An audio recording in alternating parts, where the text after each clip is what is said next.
And we said that one type of punishment, we suffer tremendously.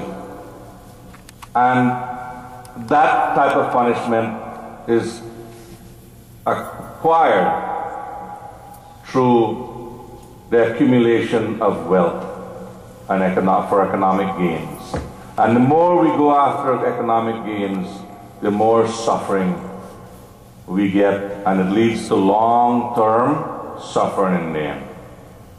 We gain nothing by it. And then the other type of sacrifice or punishment is the one through karma yoga or jnana yoga, which we constantly go after the sacrifice of God. The sacrifice we make to find God. And in the end, that leads to eternal bliss and happiness. So there's two types of sacrifice that we make. And then we talked about the importance on how to study the Bhagavatam and the benefit of studying the Bhagavatam if it's studied in the right way. And tonight I promised you a beautiful katha. And tonight's katha will deal with how do we turn these type of sacrifices, the one that we go after economic benefit, that will lead us in the end to wanting more because of lust and desire. How do we turn that sacrifice into eternal bliss? Because you can turn that sacrifice as well into eternal bliss. Bhagwan shows us how in a very beautiful example in the katha of Ajamil. So tonight I will tell you the katha about Ajamil and show you how you could turn this punishment as well, the one where we seek and hanker after economic gains, into spiritual bliss in the end. And tonight's katha, as you all know, Vyasji Maharaj has a son by the name of Sri Sukdevji. And many years ago, there was this great king by the name of Raja Parikshit. And our Raja Parikshit was the son of Abhimanyu, who was the grandson of Arjuna.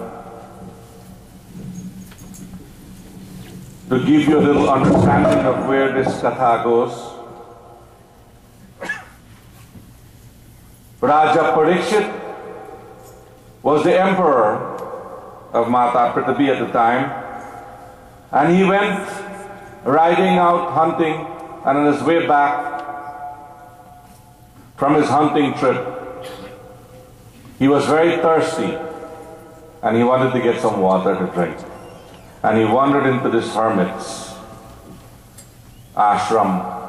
And when he went there, this hermit by the name of Lomas Rishi was in meditation. And Lomas Rishi, when you're in samadhi, sometimes it is difficult to tell if anyone is around because you're in a different plane of existence. Your body might be there, but your astral body is usually in an else place, merged with Bhagwan in meditation. And Raja Parikshit came, got off of his horse, and he tried to inform this Swamiji Lomas Rishi that I am here and I want some water, but he couldn't hear. And out of anger, there was a dead snake lying in the ground. He picked the snake up and says, okay, well, if you're going to feel like you're dead. And he threw the snake around his neck and went on his way. Lomas Rishi had a son by the name of Sringri Rishi, who was performing meditation by the Ganges, and he happened to come and saw the snake on his father's neck. And he was so upset that he put a curse on Raja Parikshit by saying, whoever threw this snake around the neck of my father, this same snake will come to life and take his life in 7 days. And the minute the curse was pronounced, what happened? Raja Parikshit felt it immediately, Lomas Rishi felt the curse and woke up from his samadhi and tell his son, what you have done is a terrible, terrible thing. Go and inform the king. He went, and when he told Raja Parikshit asked, what can I do to relieve myself of this curse? Because one's place cannot be removed. Raja Parikshit was told that the best way to alleviate himself from this curse was to go and listen to the Srimad Bhagavad Puran, which, if you recall, I told you yesterday, this is a discourse on the Srimad Bhagavad Puran. My intention over the yesterday, today, and tomorrow morning, is to stimulate your thoughts, to stimulate your intention to go and pick up this holy, wonderful book and begin to study it. That is all my intention, because to do a complete Bhagavad Puran, of course I told you, it consists of 18,000 verses and 10 cantos. And it will take us 7 days, 3 sessions per day, complete of 21 sessions to go through this book. Very listening, very attentively, me reading to you in Sanskrit continuously with very little bit of translation. So it's a very long book. So it is my sincere intent over the next day, tonight and tomorrow, to just get your interest so you could go and study this wonderful book. So Raja Parikshit went to a place, and it so happened he ended up in a holy place called Naimisharan, and there he was. Sri Sutaji Maharaj, Sukadevji, was sitting there, and he went and sought the counsel of Sukadevji, the son of Vyasji. And Vyasji, between him and Sukadevji, there's many conversation. So this Bhagavad Puran is not only made up of historical information, but it is also made up of the conversation between Sri Sukadevji, Raja Parikshit, and then Sri Sukadevji also tells about the story between the 88,000 rishis. If you ever listen to the Sri Satyanarayan Brat Katha, Saunakadi Rishi with 84,000 rishis was sitting there as well, 88,000 rishis. And then Saunakadi was the head of all the rishis. This conversation also took place there. So there's a back and forth of historical data within these 10 cantos, or these 18,000 verses, between Suji and Raja Parikshit, the conversation between Saunakadi Rishi and Sukadevji, and also Sukadevji translating historical information about the greatness of Bhagwan.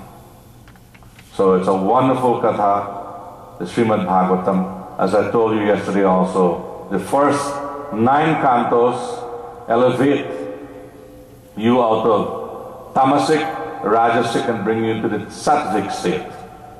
And when you get into the 10th canto, it takes you into the spiritual level of self-realization.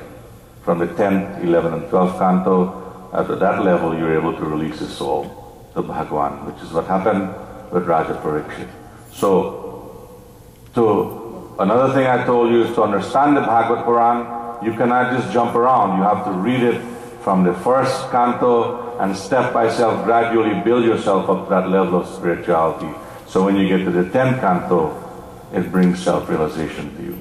So it's a very long but wonderful book. Once you pick it up and start to study it, it's difficult to put it down. So I hope, with that in mind, and at the end of tomorrow's katha, I will encourage you to go out and get you a set, or even the first volume, and begin to start studying it.